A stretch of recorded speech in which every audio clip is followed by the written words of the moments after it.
So hello. Oh, I'm going to move here so that into the gallery. Right.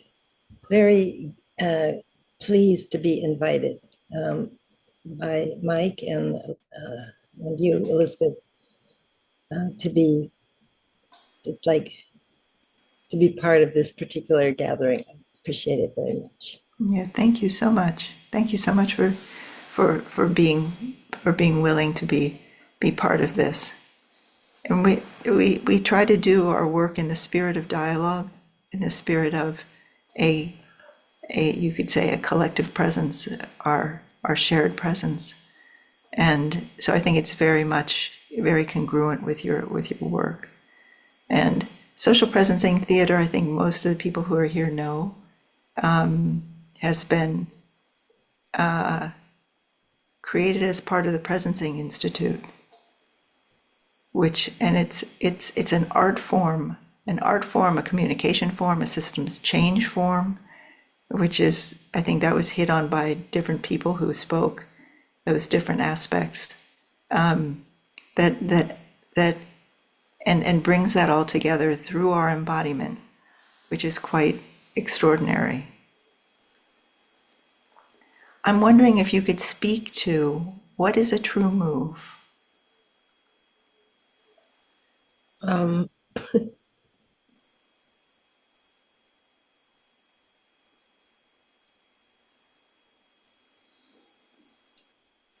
so sometimes we say that a true move is a maybe description of something that comes out of like open space, openness. Um, I'm trying to recall this quote of Suzuki Roshi, which is if it comes something like if it comes out of nothingness, that is natural and that is true activity, something like that. And by nothingness, I don't mean some kind of blankness particularly, but just the open space of mind and out of direct perception or experience, rather than being shrouded by or limited by or cataloged by um, past knowing. So, past knowing means stories, memories, opinions, assumptions, belief systems, everything that kind of makes up what we think of as me. If we could suspend a little from that and speak from this moment, a fresh moment, speak from that or gesture from that. I think there's something that we're trying to get at that would be the true move. And I was interested in what someone said earlier about discipline. That I've had the incredible auspicious coincidence and blessing and privilege in life to have great teachers. There was some mention of Trungpa Rinpoche, who's a Tibetan meditation teacher and social visionary. My own teacher in Japanese court dance, we were talking about this before we opened our session today, the sort of ancientness of this art form, which was about bringing some kind of positive, peaceful energy to the world, particularly within the imperial court at the time, which was the leadership principle, the connection of the leader to vision and groundedness and heartfeltness, the feeling quality. And also incredibly grateful to Otto Scharmer, Peter Senge, some of those who I met not knowing anything about systems. I mean, it was called interdependency, as I remember at one time. Um, and their recognition that this kind of work in terms of a kind of contemplative movement practice or art practice um, could benefit, um, could bring benefit to their work in terms of systems change. And that community within the Presencing Institute that holds and really co-created this work, um, I'm just incredibly grateful for that. So I think landing here, I feel enormous gratefulness that all of us have our own lineages of teachers and mentors and all of those that back us up in terms of cheering us on in a world which is incredibly challenging and uncertain and Yeah. disruptive. So. Yeah, it's also beautiful how, and I think you're such an example of this, how your different lineages have come together in you to create this form of social presencing that you've brought together the lineages that have that the teachings from different threads into something of its own, but that is also deeply related to what you've been taught. I think that's probably what all of us do to some extent. We've been educated in a way, we've had our life experience, and then how do you kind of be the most helpful you can in the world, whether it's like what Britta is saying within the context of that she's in, or in education as the wonderful work that Maria and Mike do. This where I think all of us, the challenge is that we know things, right? And then we're in a context in which not knowing is the canvas that we're working on. Yeah. Part of my work also is in improvisation, which is making things up with other people. And it requires a real appetite for not knowing. And the work of Presencing Institute is the sense of, an emerging future. Presencing means that we can be present enough that we can sense this future, which hasn't happened yet. And it is based upon a premise, which may or may not be true, but certainly my work is based on a premise that this body-mind system, the individual, each of our body-mind systems, our family systems, our teams, our organizations, they don't long to be pathological. They don't long to be dysfunctional, but that there's some innate wisdom and goodness and care in every system. The visible part of it, the body, many bodies, all of our bodies that are visible, and the invisible part of it, the quality or the field part, the social field part, the mind, heart part, that it longs for healthiness. And wholeness. Yeah, and yes, wholeness or sanity or passion or whatever we want to call this care we fundamentally have for this world, the well-being of this others in the world. And so I know we hear people say, oh, the main thing is to take care of yourself, take care of your family and yourself, forget about the rest. And I do know people say that and feel that way. And yet underneath, I think our work is anyways based upon people's genuine interest and care that they do not want to destroy this planet or each other. Yeah.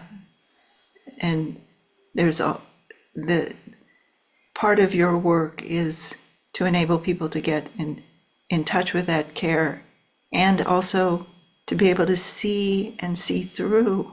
I guess is maybe the right word, to see through or move beyond the stuck places. That's right. Or deepen into the respect for the stuck places. All of us, Have stuck places. yes, individually, and then, we manage to make messes everywhere, all of us, create misunderstandings and bad feeling and fearfulness and whatever. But just to say, maybe if we just stayed with that, stayed with the discomfort of that, stayed with it, then what is the true move that comes out of that? What is the gesture? It's really going to be blame and othering and ignorance? Is it really going to be that? Or if we stayed with the discomfort of it, right? The felt knowing in the body, is it possible that this true move, which is this gesture we're calling of maybe just simplicity, a gesture of genuineness,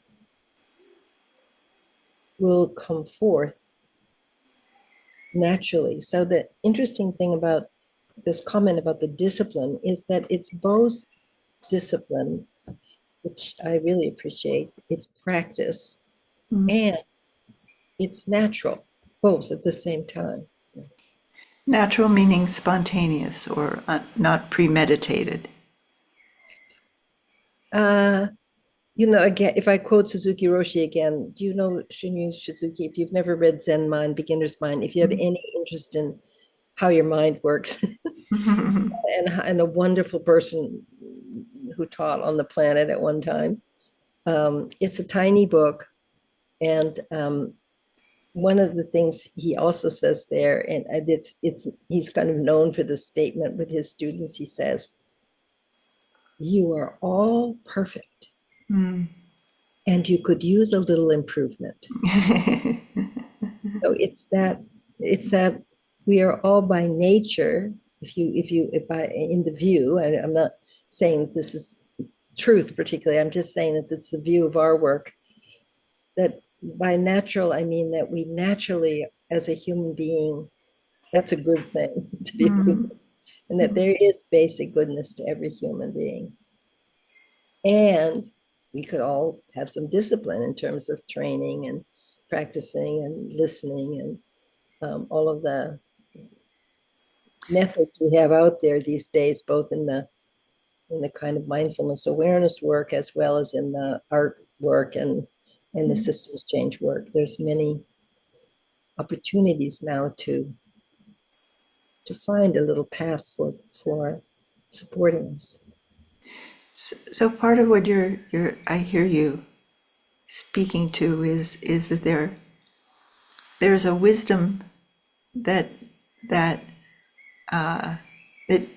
and I would call it wisdom that is in our embodiment, that is different from the kind of categorical mind and what it has access to. I'm not sure it's different. Let's just say, I often say that our work is a little restorative justice project. Generally, the thinking mind that can analyze and remember and categorize and judge and whatever is stronger, that says this is what we should do here. And then there's the body voice, which is not as loud for most of us, just because the way we were educated, the culture we live in. It's more like this, right?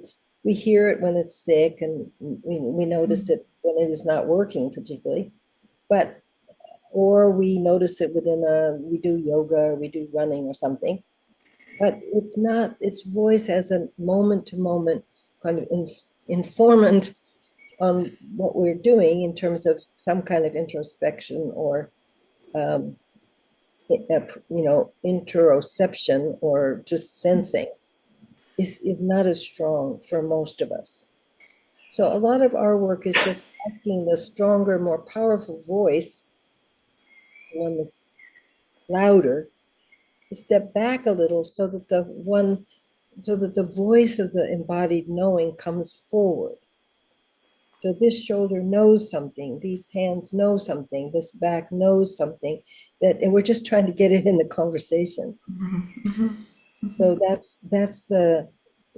it's not so much that we disrespect the thinking mind, but we also are inviting this embodied voice as well. And both of these voices take place in awareness or the sense of spacious mind, right?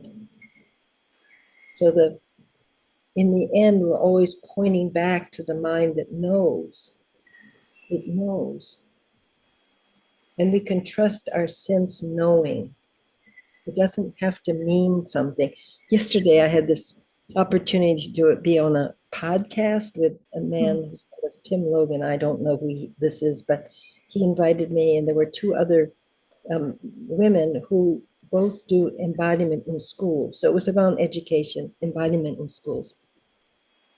And one does more movement things, and the other, some embodiment practices somehow in education. And the man quoted somebody who he had on this podcast before, who said, the quality of the sense making is completely dependent on the quality of sensing. Like your sense perception knowing has to be precise and present in order to make sense of your experience. So it again encourages this kind of sense knowing, what we see, what we hear, what we feel. But this is a kind of, yeah, I don't know if I go so far as to say wisdom, but it's certainly a kind of intelligence that's needed in the conversation that we're having now on the planet, which we're Yeah, can losing. you say more about that? Can you say more about how this work responds to what is happening at this I live in the US. It's like, time? Yeah, it's in scary. which the leadership says things, to quote loosely, empathy is the real problem. That's where there's weakness. Yeah, This is what he said, for heaven's sakes. yeah. So I'm living in a country where that's the leadership, right? And everything else that we read in the paper that all right? For one thing. But just the fact of, how we relate to AI, how we relate to, polarization, not only political, how we relate to this warfare that's going on all over the planet. We need to build a capacity, which I'm again saying is within the body and groundedness of body, to just be with what's happening, for one thing. And then to let that, well, we taught this morning a Dharma art course where Trungpa Rinpoche calls us things as they are. We leave it alone and we just feel it and experience it first.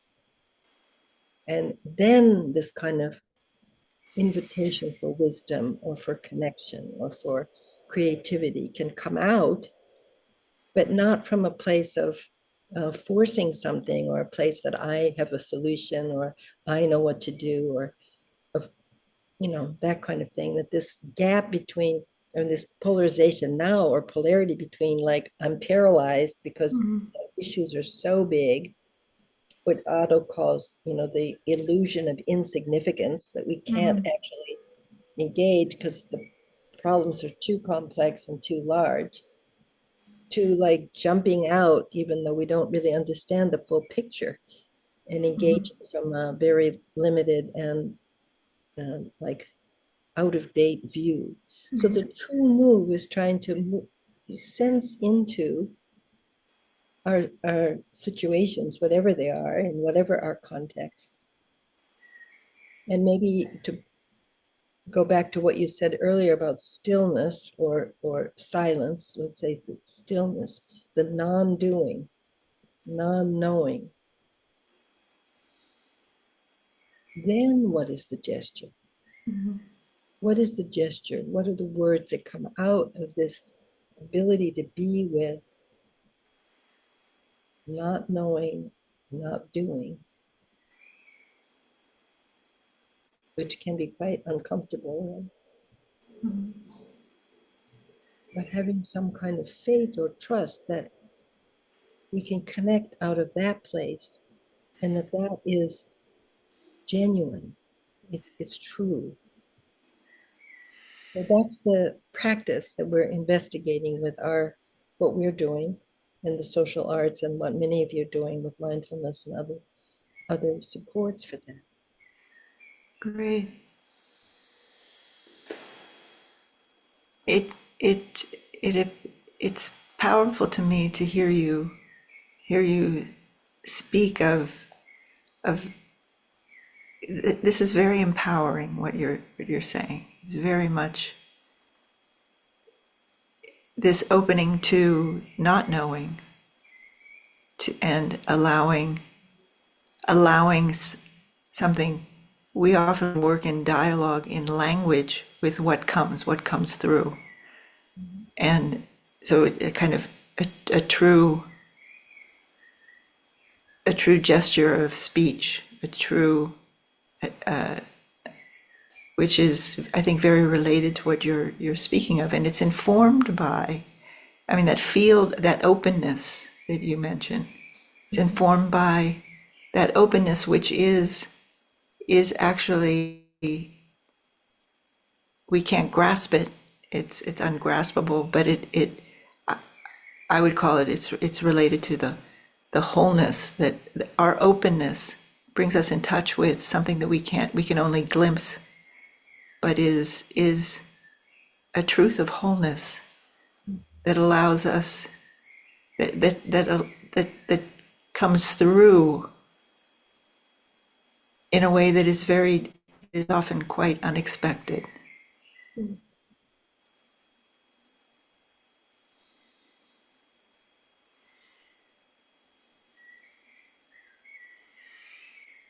And it's interesting. The cognitive scientist John Vervaeke, I don't know if you know his work, but he speaks about participatory knowledge.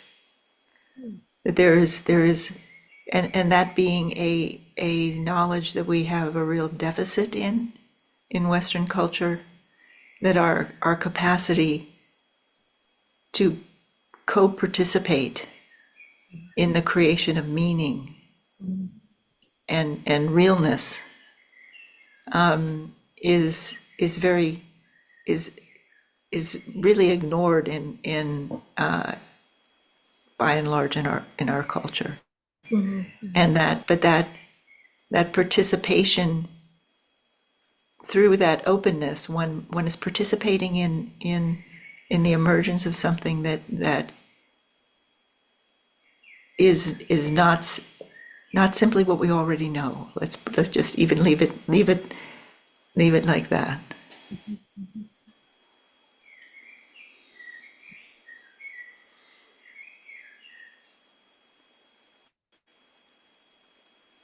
I'm fascinated by how you bring this work with the true move into into an understanding of how to work with systems. How do you get from one to the other?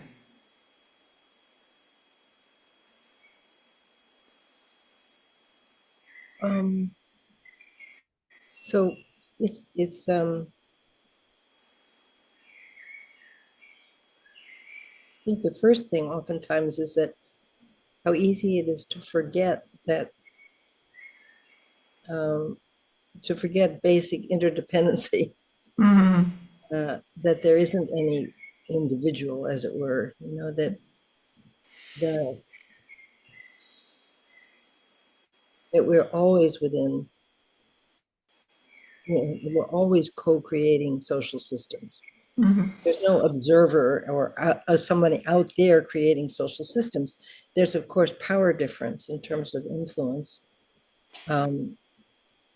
But all of us contribute to whatever is happening. We all somehow contribute either um, by offering attention or action, or by ignoring and closing down.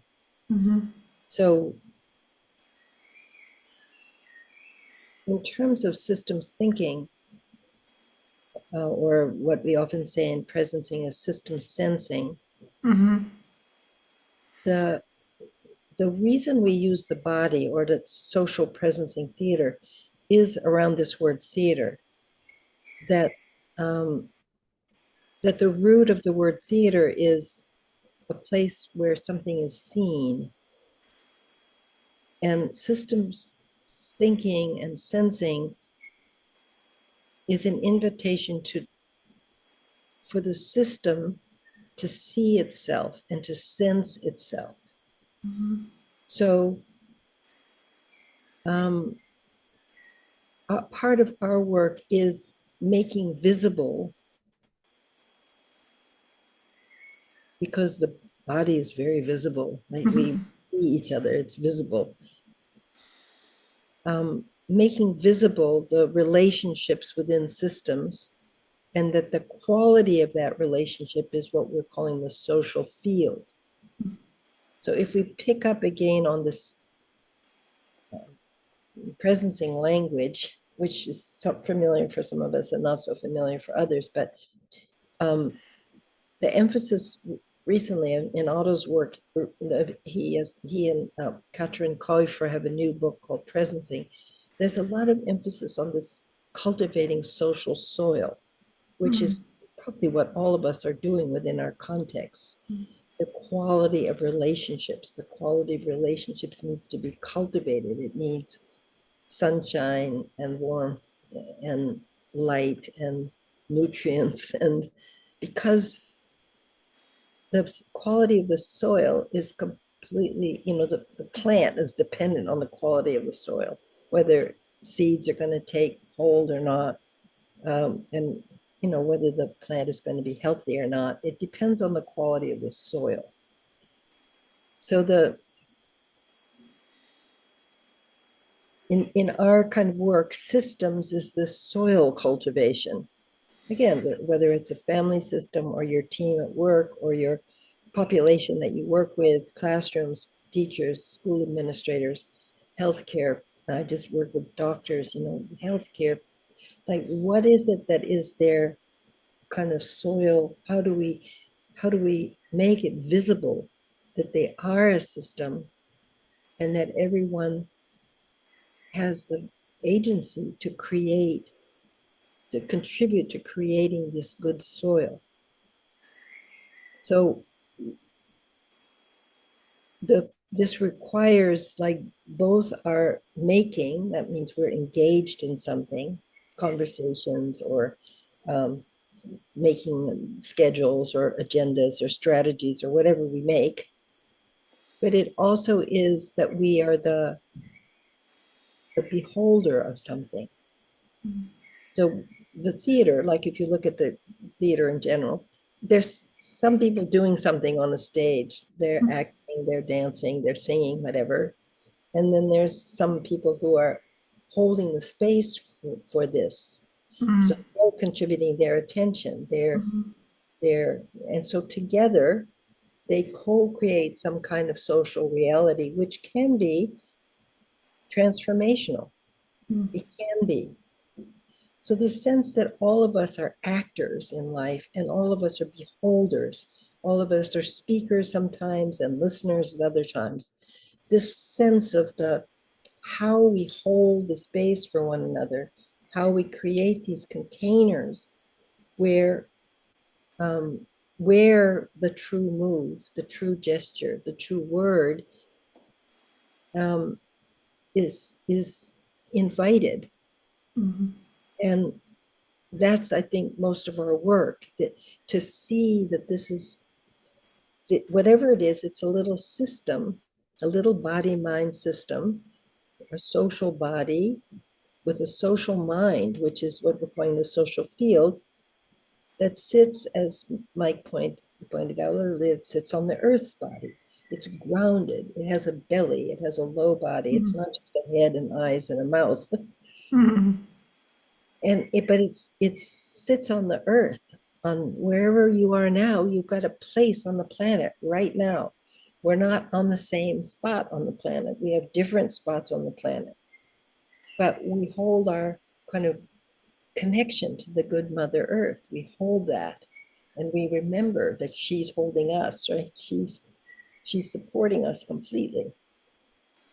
We can rest there, and then we can open out from there in terms of our awareness. And out of the awareness is where our feeling of connection, our like conversations that have real meaning and real depth can arise Mhm. like that. So in terms of systems, it's we're always in a system, and those Yeah. are always changing. So that we can rely on, right? Yeah, no, I'm actually really touched by the recognition in what you're saying that we each are a system and we're part of the system that often we're trying to change, right? I mean, we're raised and educated in thinking and being in certain ways. And so this true move kind of makes cracks in that. It Yeah, it cracks it. It opens, it brings in a different quality of air. that's right. It actually is something that breaks the system. Yeah, it interrupts. It interrupts. Yeah, that's better. It interrupts um, sort of habitual conventional flow. Yeah. Yeah, and opens to a different flow that is coming from a different source. Could be, but Could first be. it just opens to not knowing what's happening. That's the part that I'm interested in, rather than what would be the goal. I'm interested in the fact that like this, like now what? Yeah.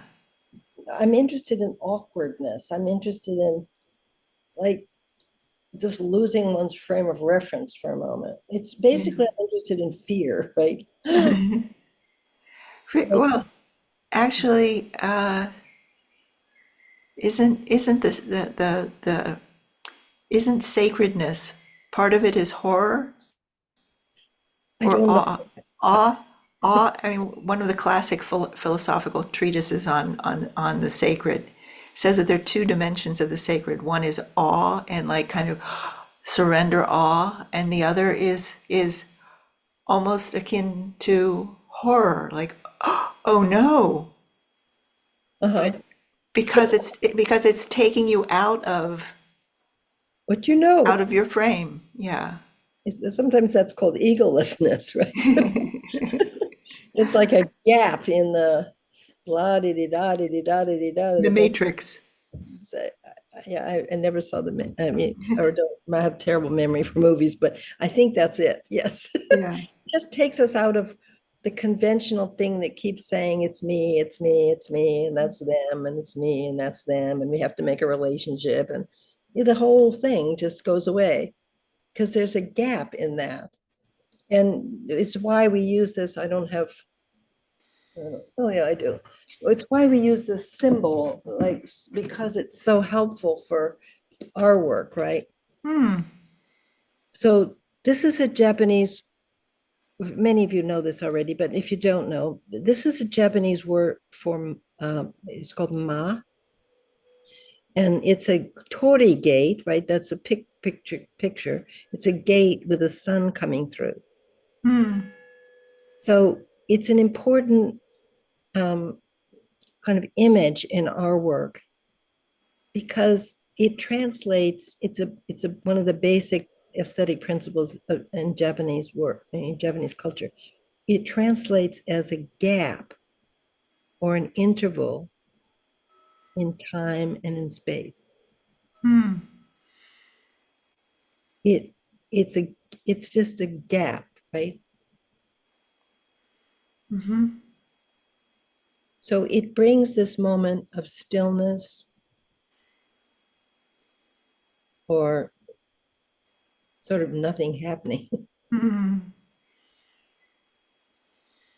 It interrupts a conventional kind of flow like that. So I don't know how it exactly ties with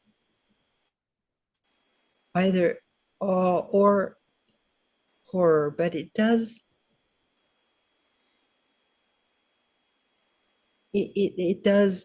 leave room Mm-hmm.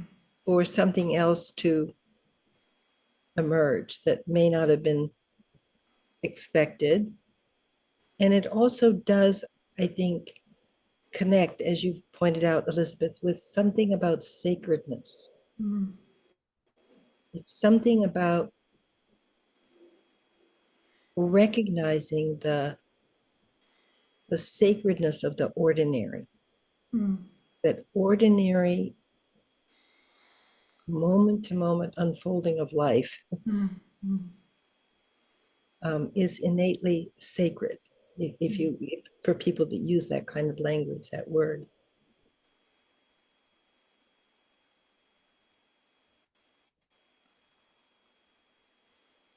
Yeah, I think there is a connection. I mean, not everybody would be resonant with that particular word, but for those of us that are, there is something about that Yeah. brings us to the fact that ordinary life, ordinary conversations, there's some quality of that sacredness or vastness or goodness that we could just contact. Mm-hmm. Or Um, beauty. yeah, beauty, exactly. Aesthetic. I mean, it's an aesthetic principle, the feeling, knowing quality.